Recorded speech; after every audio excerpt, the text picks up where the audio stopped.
দেখুন বন্ধুরা, আজকে সানডে স্পেশাল, তাই আজকে আমি একটু দই চিকেন বানালাম।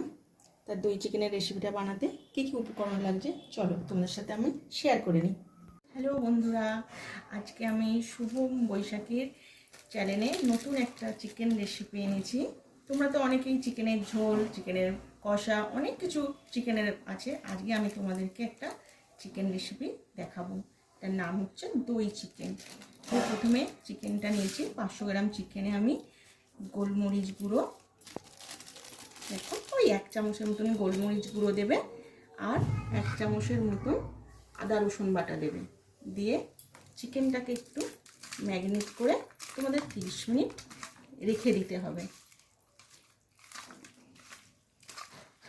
30 মিনিট ম্যারিনেট করে রেখে দেওয়ার পর তারপরে আমি অন্য সরঞ্জামগুলো দেখাবো তোমাদের। তো চলো বন্ধুরা, এখন এটা আধা ঘন্টা ম্যারিনেট করা চাপ থাক। তো বন্ধুরা দেখো, এবার সেই দই চিকেনের জন্য আমি জিরেটা, ভাজা জিরে একটু গুঁড়ো করে নিলাম। তো বন্ধুরা দেখো, আমার জিরেটা গুঁড়ো করা হয়ে গেছে। আমি এবার জিরে গুঁড়োটা এবার তুলে নিচ্ছি বাটিতে। এবার আমার লাগবে কাজু বাদাম বাটা। এবার কাজু বাদামটা আমি একটু বেটে নেব। তো বন্ধুরা, আমার কাজু বাদামটা বাটা হয়ে গেছে। আপনারা ভাবতেই পারেন কাজু বাদাম বাটাটা কেন কালো হলো।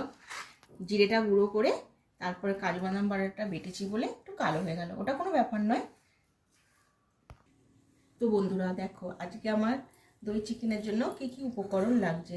প্রথমে মৌরি, গোটা গরম মশলা, টক দই, কাজু বাদাম বাটা, জিরে গুঁড়ো, পেঁয়াজ কুচি, টমেটো কুচি আর কাসুরি মেথি।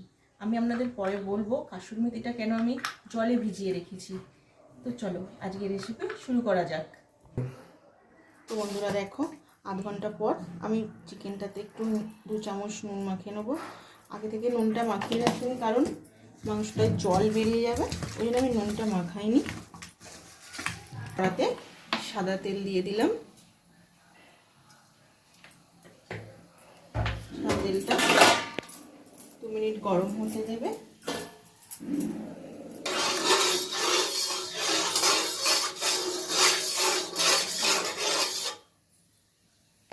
গ্যাসটা লো ফ্লেমে রেখে চিকেনগুলো এবার হালকা লালচে করে আপনারা ভেজে নেবেন।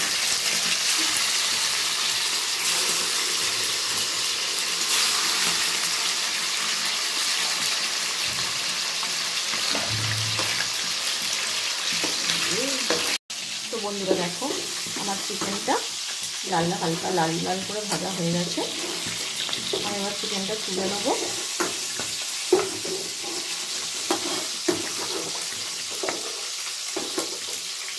দেখো বন্ধুরা, এবার আমি ওই চিকেনের তেলেই গোটা গরম মশলা দিয়ে দেবো। গোটা গরম মশলা দেওয়ার পর আমি সেই পেঁয়াজ কুচিটা দিয়ে দেবো। পেঁয়াজটাকে আমাকে একটু হালকা লাল করে ভেজে নিতে হবে। তো বন্ধুরা দেখো, পেঁয়াজটা হালকা ভেজে এসছে। এবার আমি এতে দেবো 1 চামচ আদা রসুন বাটা।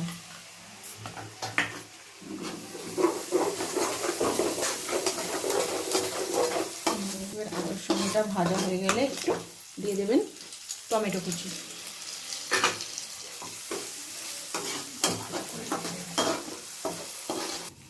তো দেখো বন্ধুরা, এবার আমি এতে দিয়ে দেবো হালকা সামান্য আবার একটু গোলমরিচ গুঁড়ো আর কাজু বাদাম বাটাটা।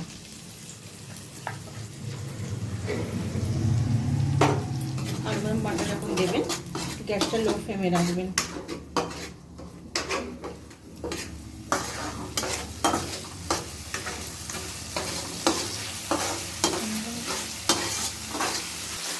এবার একটু এতে সামান্য সেই যে গোটা মৌরিটা এবার আপনারা দিয়ে দেবেন। গোটা মৌরিটা দিয়ে একটু নেড়েছে, তেল ছেড়ে দিয়েছে। এবার এতে আমি টক দইটা দিয়ে দেবো। টক দই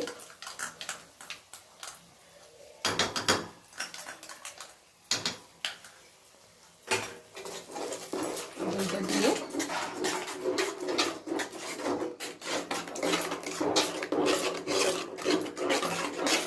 তোরা দেখো, আমি যে কাসুরি মেথিটা জলে ভিজিয়ে রেখেছিলাম সেটা দিয়ে দিলাম। এটা জলে ভিজিয়ে রাখার কারণ হচ্ছে শুকনো কড়াই দিলে চুঙে যাবে, তাই আমি জলে ভিজিয়ে দিয়েছিলাম। এবার এতে আমি দেখুন তেল ছেড়ে দিয়েছে। এবার আমি এতে চিকেনগুলো মিশিয়ে নেব।